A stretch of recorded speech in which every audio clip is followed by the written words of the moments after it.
Hello, everybody. This is Thomas Merrick, and this is Mad Games Tycoon.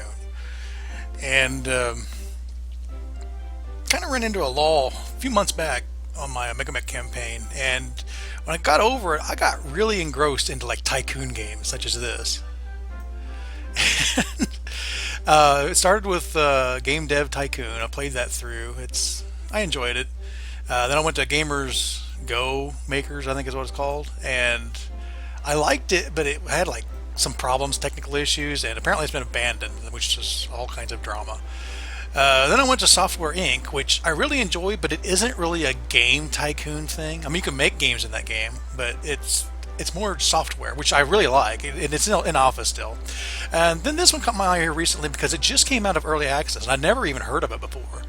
And it's kind of a combination of Software Inc. and Game Dev Tycoon. And I've really been enjoying it. Now, this here is a game I've already got in progress, and already I can tell that music's going to get annoying to everybody. Hold on a minute. No, no. What'd I do? Pick up a fan? Here, you go there.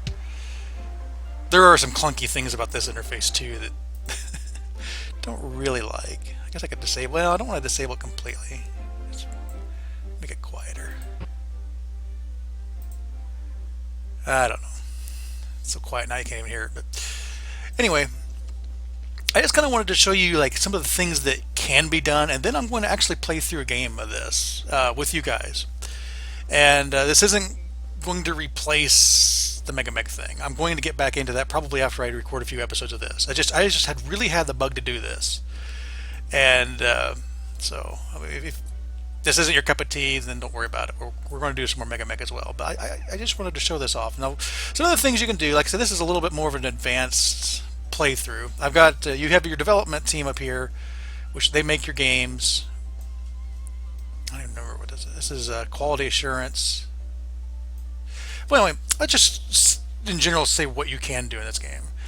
One, obviously, you can make games, and there's all kinds of genres. Let me turn this off, and I can kind of show you the genres because I think I've got them all researched.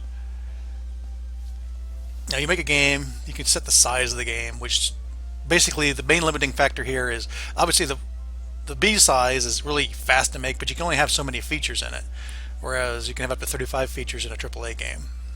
I think I've got them all unlocked. I've got most things unlocked. It's in 2004 now, and I started in 1980. You have a target audience thing. Let's see here. Genres. Here's what I was after. These are all the genres of games you can make. So it's already, you can see, it's already got more genres than most of the other games I've already mentioned. Some of these are kind of knockoffs of the same one, but you also start out with the ability almost immediately of having a subgenre. So you can pair these, and this is part of the challenge. And then you have your topics, which you can see I got all these topics researched. And where's my research and development? It's here. He's almost. Let me finish that 32-bit sound. Okay. But you can see 152 more topics. They got about everything, and there's a lot of crossover here too. Like you got zombies and skeletons as separate things. But it's really cool, and it's part of the reason I want to do a playthrough with you guys, because there's so many different combinations, just fun things you can do. I just kind of want to share it. As you can see here now, everybody's kind of working on Mech Force 5, which is a third-person shooter, I believe. I've actually got in this game. I've got two main. I think Warrior, Honorable Mecha 5, which is a mech / samurai fighting game, fighting platformers. That's right there. And Mecha Force 5 is I think I can. Yeah, okay, it's Mech Ninjas. I thought I had a samurai one at one point, but it's just third-person shooter. They kind of give you like an example screenshot. Obviously, it's stock, but that advances as you play the game too. But so that's one thing you can do. You make any kind of game you want. The other thing you do is you can make engines. You can develop a new engine, improve old ones, make new ones. They're usually specialized to the different games, and the cool thing about this is, well, one, the engine determines what features you can actually have in it. So here's an example of like all the features that will eventually be available. There's probably more I can research yet, but because I think there's even a 2010 start in this game. Uh, but wait, the cool thing about engines is you can actually sell these engines. If you wanted to, I don't know how feasible it'd be, but you could just make engines and sell them and license them, and you can, how much profit you get from it. You can set whatever cost you want here. Obviously, if it's too expensive, the AI isn't going to buy it. But I really enjoy that part of it. I make engines, and I get just basically every once in a while I get an injection of money from people that's been using my engine. You can make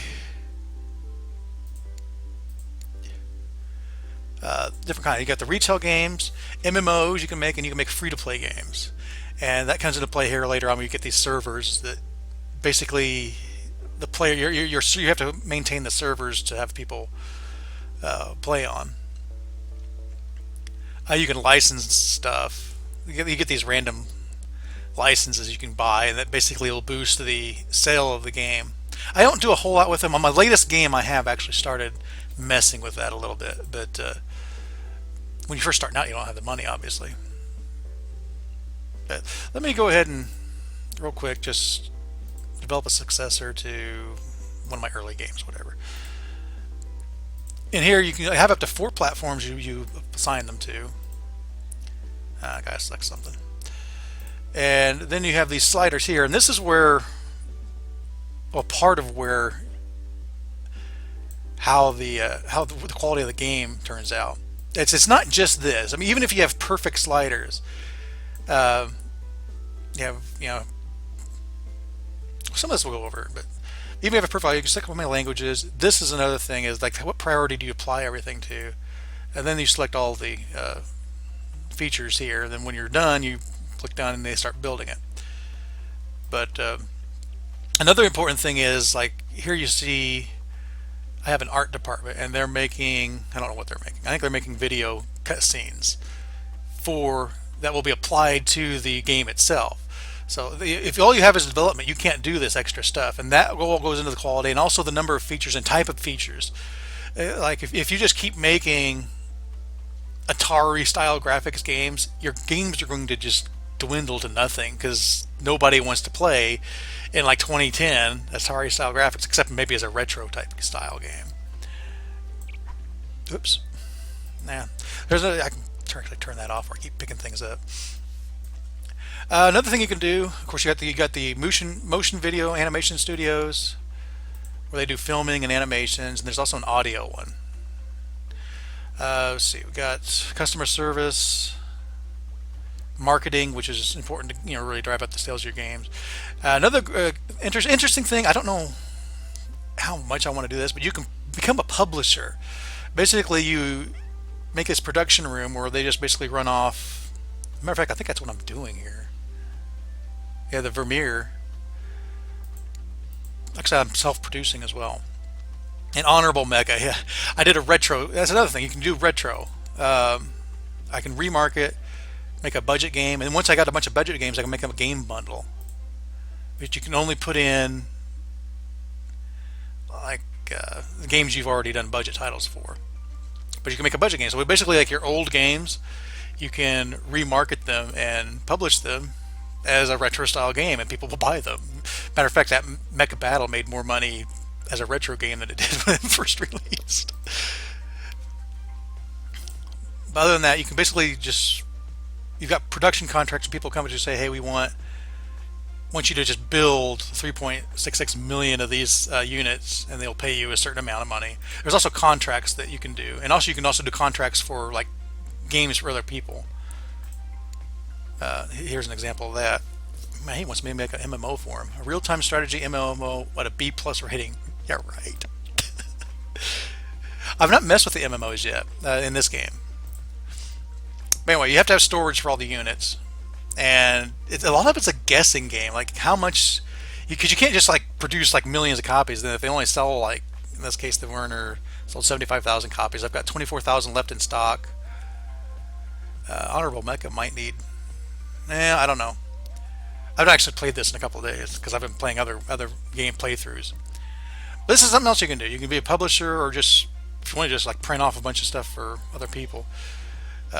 But if you do the publishing for, like, you'll end up doing the marketing, and I think even the game updates. Like if they ask you to publish something, or if you take a contract like that, you do the marketing, you do the game updates, and you get a percentage of the money basically. There's no example here that I can currently show. I don't think. Well, I mean, this is an example, but I can't really show it. Other than there it is. The only other thing here that you can do is you can make your own game consoles, which I wasn't doing in this playthrough. I tried doing it in a different playthrough, and it is expensive as heck. It's actually one of the, in my opinion, one of the weak points in the game. But I just kind of wanted to show you, like, this is a more advanced area of the game. But I kind of want to give you a taste of what is to come. But let's go ahead and pause here, or actually just quit that game, and we're going to start up a new game. Maybe. There we go. Okay, player name. Actually, let's go to logos first, because the logos are pretty cool. Some of them are pretty creative. I really like this Tiger Head Studios. they made Lionhead made a lot of games I really enjoyed. Of course, they always seemed unfinished, and I don't know. Blizzard or Buzzer, Skullfrog. But you can see they're playing Northwood instead of Westwood Studios. Westwood made Earth and Beyond, which I absolutely loved, and it got canceled because I was like apparently the only person that liked it. Anyway, a lot of these will actually appear in the game, so I'm not going to select any of those. But let's see if there's anything here that strike out at me. The purple umbrella. Ooh, be like the penguin. Oswald Cobblepot.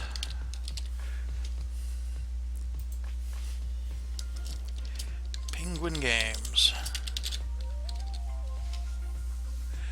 I think this is stuff we could change later if we really wanted to. But... Okay, now the company of origin, basically the only thing it does is it gives you a sale bonus for certain types of games, which I don't really care.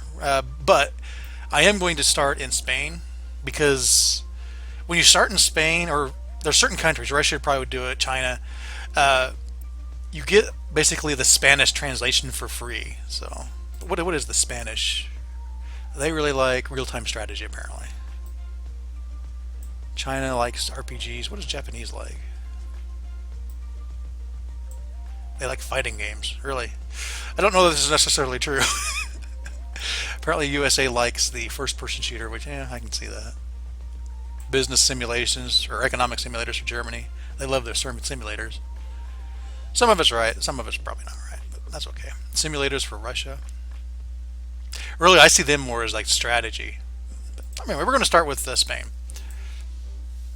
Mail. Game settings.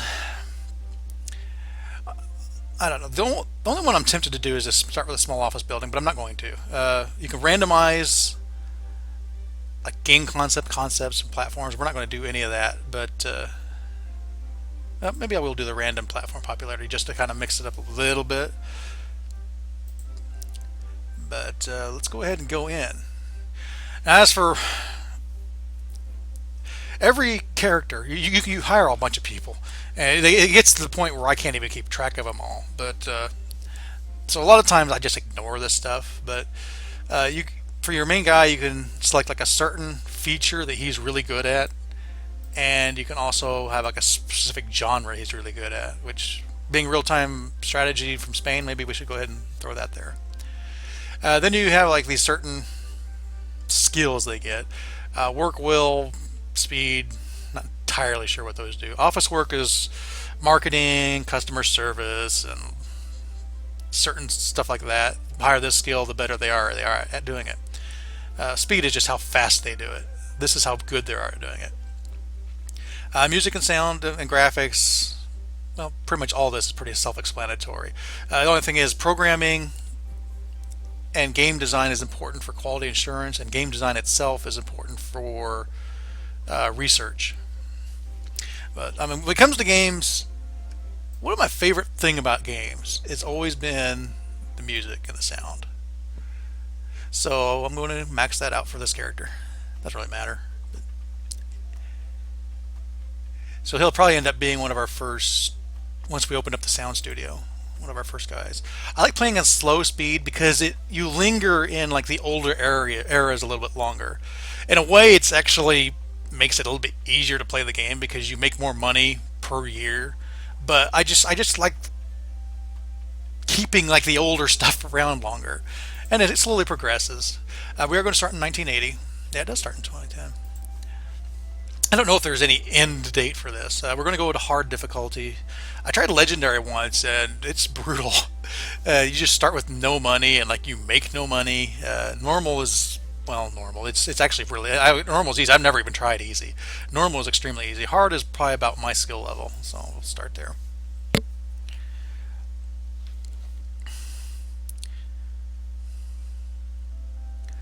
Gotta keep an eye on my timer. So you start out in, I would say your garage, because your garage is over here. So basically you have a small house that you start out in. And there's all kinds of like little sub items you can buy. First of all, I'm just going to get a simple development studio. It's got to be at least 3x3. I'm going to make it, actually wait, before I do that, I want it to automatically place objects, the cheapest objects. Now let's go into development. And I'll go 4 this way, 4 this way. 1, 2, 3, 4, yeah. And we got 2 desks, good. Now I could go in here and like just make a blank one and just like fill it myself, but I don't like doing that. But there's all kinds of items that eventually they're going to want. They're going to like cabinets. That's another weak area of this game as far as I'm concerned. I don't care about half of that stuff. Oh, I've got this turned off from the last game. Interesting, it saved that. Automatically assigns employees to offices. I've never used that. Hide and display walls. Yeah, keep them down. Okay, well, we're going to quickly start with our first game. First, let's see if there's anything in here that I could possibly do. Ping pong. Ping and pong. For the PC, I actually already have that dev kit. Salary of 223. Let's go ahead and do this. It's a skill-based game. Now, some of these stats I know, like what sliders you need and so forth. Like I know for skill games, that's kids like that. Let's see what topics we have. We're going to ping pong.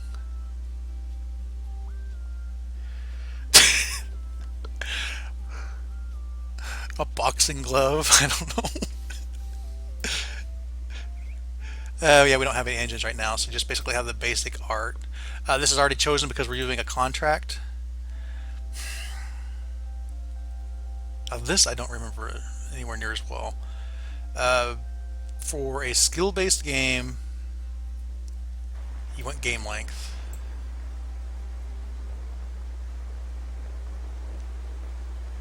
I think you want gameplay.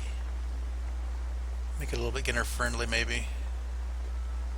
I don't know, we're going to go with that. But our first couple games probably aren't going to be very good. Here you see we automatically got the... actually, I guess it's the English is costing more, but it starts with those two. So we just do Spanish and we do English. And all the country options you have at the beginning aren't represented here. So I think my first game I played, or actually my second game I played is Poland, and Poland isn't a language. Who knew? You can mess with these a little bit. Skill-based games probably will prioritize gameplay a little bit better. And all we have is ASCII text support and PC speaker sound. So basically a skill-based game probably is Pong. This would be the look and the sound of what this game is going to be look like. I don't have enough money. Oh, well, I am on hard. You do have to start up a little bit with the money here.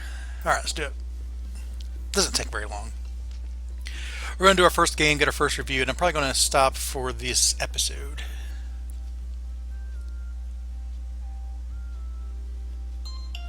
Especially since my timer just went. Like I said, it just has 2 features. This goes really quick.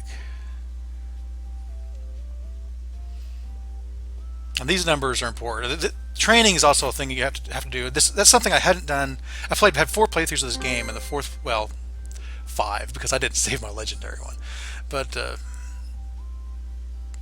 kind of a example screenshot of what a skill-based game is. This is saying Tetris, but honestly, the graphics and what we're doing, it probably isn't even as high-tech as Pong. It's probably a line of equal signs passing back and forth a X is probably exactly what this is because it's ASCII. It's not even graphics. It's ASCII. Well, there's no reason to do that. Later on, have reason to delay, but right now it doesn't matter. All we need to do is actually meet our 33% or whatever our percentage was in quality, and we didn't. Very bad game. Avoid at all costs. Yeah, we needed 35. We got some of the money back. Now, what's cool is we now have experience in skill games. So when we go back in here, matter of fact, I'll just show it. Skill doesn't matter. Hitman, no engine.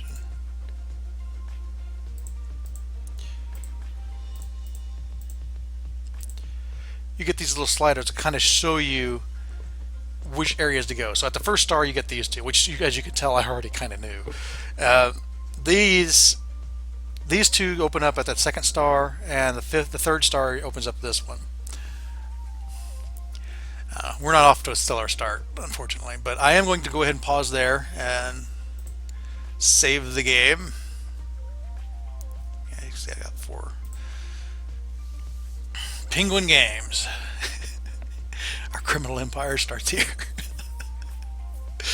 But I'll go ahead and stop here. If you guys want to see certain genres or certain topics, got ideas for just like this weird off-the-wall game, pretty much any topic's going to be available. Right now we're a little bit limited, but just let me know, and I will see you next time. So until then, crash and burn.